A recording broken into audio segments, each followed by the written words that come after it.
This FLM mastering tutorial has 100,000 views, and it's teaching you to ruin your mix.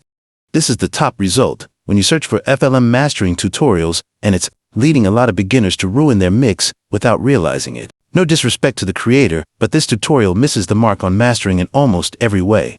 Let me walk you through what's actually right. The creator starts off on the right track by leaving headroom. The song peaks around -10 decibels, which is a solid starting point for mastering. He does bump the volume up a little, but that's fine too.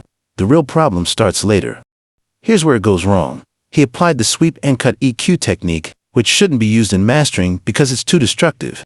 When you're mastering, you need to make tiny, surgical adjustments to your frequency balance.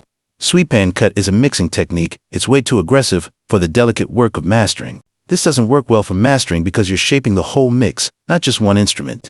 If you cut something too narrow, it can mess with multiple sounds at the same time, so one wrong move affects everything.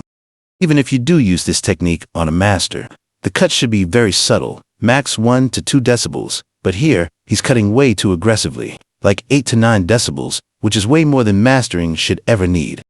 This technique is meant to be used on a single instrument during the mixing phase, not on the whole mix or the master. Let me show you an example.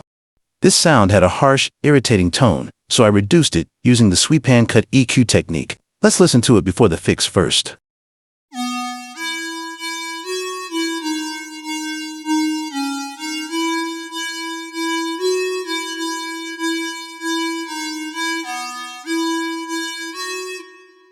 Let's listen to it after the fix.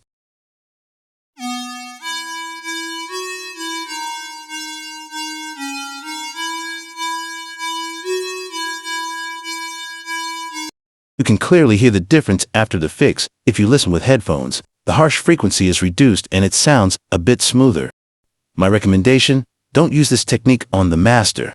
Use it to fix a harsh frequency on a single track instead, like the example I showed you earlier. He kept going and ended up cutting a total of 8 bands, when the max should really be 2 to 3. If you're going to use this technique at all, basically, he's cutting the life out of his own mix.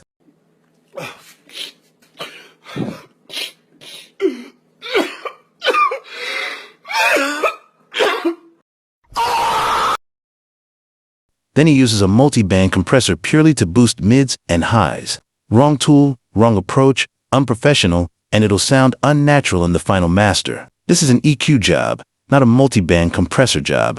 EQ lets you target exact frequencies with precision, and it keeps the sound natural. Multi-band compression just isn't built for that. After that, he adds a limiter just to increase gain, but that's something he could have done with a multi-band compressor already in the chain.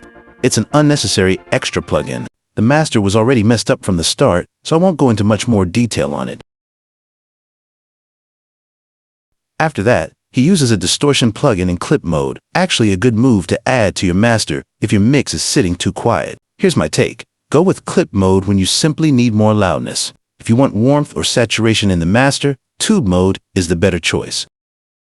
He then switches to clip mode to increase loudness, raising the gain to 0 decibels. That part's fine, but he doesn't take it further. A limiter should be added afterward to keep the output capped and prevent it from going above 0 decibels.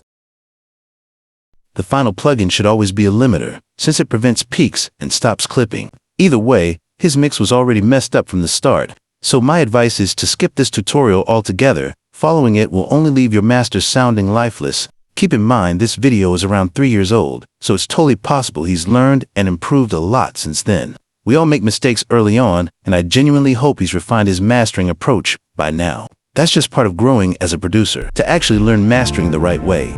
Check out my mastering tutorial linked below. I go through everything properly there. No shortcuts or bad techniques like what we just covered. Thanks a ton for watching. I hope this video helped you avoid some common mistakes. If it did, drop a subscribe and I'll see you in the next video.